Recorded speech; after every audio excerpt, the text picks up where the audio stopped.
nightmare.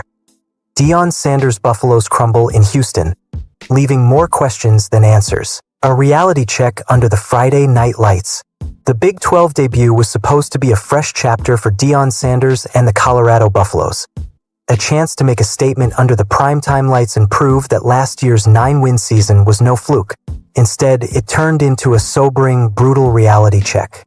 Colorado walked into TECU Stadium on Friday night with swagger, but walked out battered, humbled, and staring at a 36-20 defeat that felt worse than the score suggested. Everything that could go wrong did, and when the mistakes came, they came in bunches, amplifying each other until the game slipped out of Colorado's grasp entirely. The atmosphere, the hype, the stage. It all seemed too big, too soon for a young Buffaloes team still figuring out its identity in its first Big 12 season. Quarterback Ryan Staub, who just last week looked like a poised breakout candidate in Colorado's win over Delaware, took a step back under the relentless Houston pass rush. The offensive line collapsed at key moments, the defense looked like it had forgotten the meaning of gap integrity, and by the time the fourth quarter rolled around, the Buffaloes were just trying to survive. Defensive disaster, 431 yards allowed and no answers.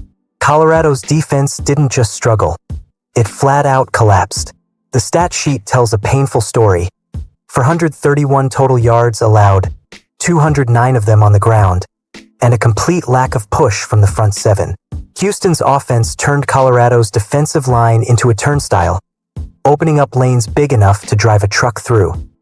Cornerback Preston Hodge, one of the team's vocal leaders, didn't sugarcoat things after the game. Speaking with a raw honesty that will either galvanize the locker room or splinter it, Hodge called out the defensive line's inability to do its job in man coverage schemes. "We play a lot of man, so us as DBs, we can't see the QB," Hodge said, frustration audible in his voice. "We have to trust our D-line to stay in their lanes."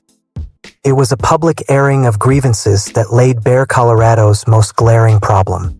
In man coverage, the secondary's eyes are locked on their assignments, not the quarterback.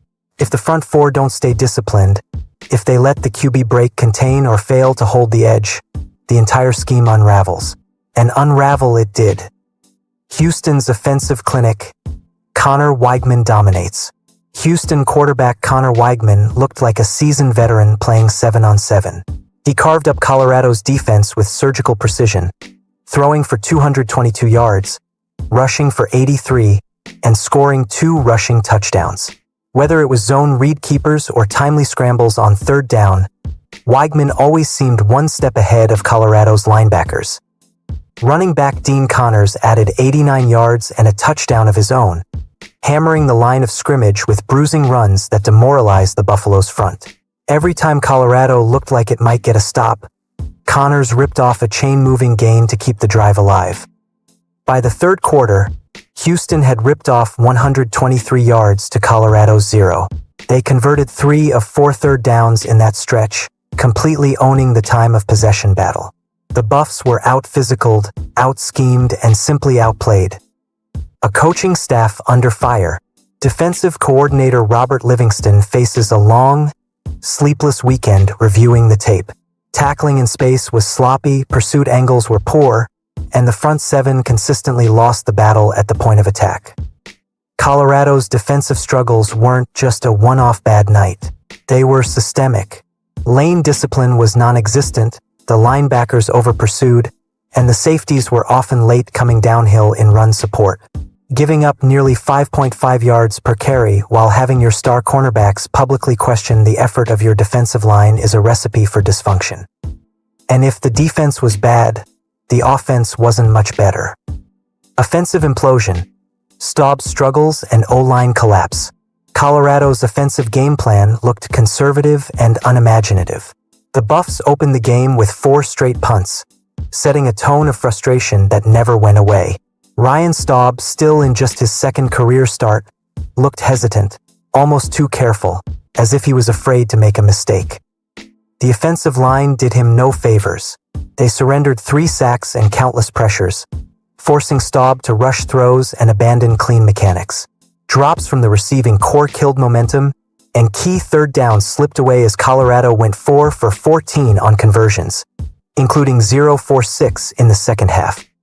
Even when Staub found a rhythm, it was fleeting.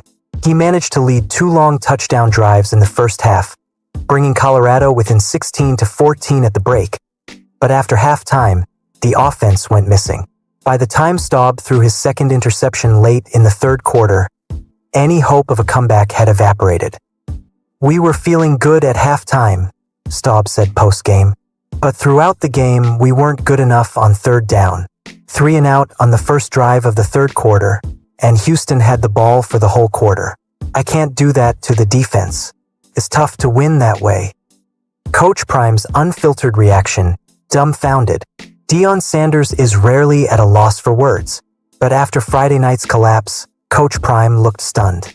In his post-game press conference, his trademark bravado was gone, replaced by a quiet anger and disbelief.